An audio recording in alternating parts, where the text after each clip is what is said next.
try to oppose the United States. I want to be clear to those who wish to do us harm. I want to be clear to those around the world who want to destroy our way of life, that of our allies and friends. The United States military, despite all our challenges, despite our op-tempo, despite everything we've been doing, will stop you. We will beat you harder than you've ever been beaten before.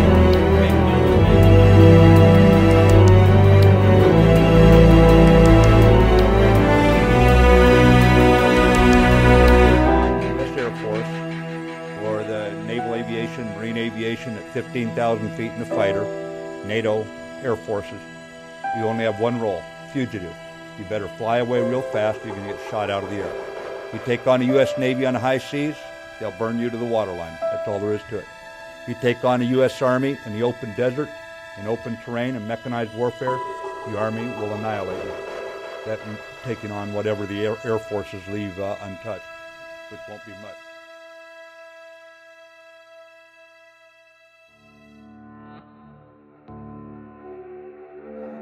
People are complacent, and what they should expect is the opposite. They should expect another drawdown because that's how markets actually operate. The question I get asked a lot, Rachel, is, okay, I understand that, theoretically, but what's the catalyst? When is it going to happen? What's the snowflake, your grain of sand? Exactly. So what do you think it will be? Well, normally I answer that question by saying, well, it kind of doesn't matter because if it's not one snowflake, it'll be another. It could be a bank failure, it could be a failure to deliver physical gold. There are a lot of things it might be, but for the first time, and literally as we're speaking in real time, you can see what it will be. It's something that the market hasn't priced in, which is a war between the United States and North Korea in the next 6 months. Now I know that's sounds like an extreme state. That's no snowflake. That is the avalanche causing a bigger avalanche. And I don't say that lightly. This will be the most horrific war, bloodiest war at least since Vietnam, perhaps back to the original Korean War, in some ways the conclusion of the Korean War, which reached an armistice in 1953, but never a peace treaty, so that war is still technically going on. And one of the reasons I say that, there are a lot of dynamics behind that. I think listeners or viewers are familiar with Kim Jong-un firing intercontinental ballistic missiles over Japan, testing an H-bomb now exponentially larger than the atomic bombs he had earlier. And that's significant because with an atomic bomb, if you want to kill millions of Americans, you have to sort of stick the landing, you have to hit the target. With an H-bomb, you don't. You just have to come in the general vicinity. It can be detonated high in the atmosphere, create what's called an electromagnetic pulse, wipe out the power grid in the United States. That would cause civilization to collapse within 3 days. This is an existential threat to the United States. That's well known. His behavior seems erratic, but his view is, I'm safer with these weapons programs than without them, because looking at Gaddafi and Saddam Hussein, people who gave up their programs, the U.S. later invaded and they were both killed.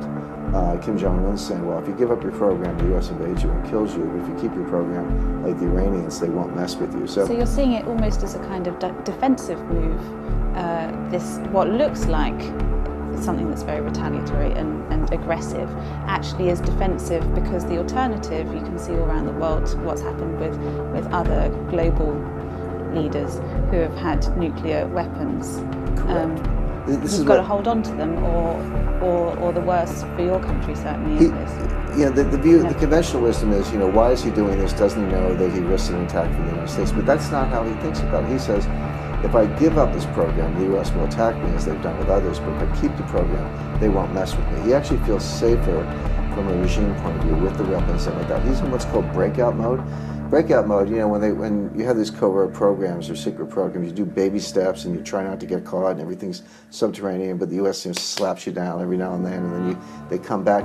This is completely different. He's decided to go for it. He's testing things as quickly as he can. The tempo is picked up. He's not in this for negotiations. He's not in this for sanctions relief. He's going to get these weapons and secure his regime. From the U.S. point of view, it's an existential threat for the reasons we mentioned. This is what the French call la logique de guerre, meaning the logic of war. It's different than the logic of diplomacy or business negotiation logic. Kim Jong-un sees the U.S. as an existential threat. We see him as an existential threat. There's a collision course here. Now, that's sort of game theoretic. There's a lot of evidence to back that up. But just today, U.S. Secretary of the Treasury Mnuchin made a statement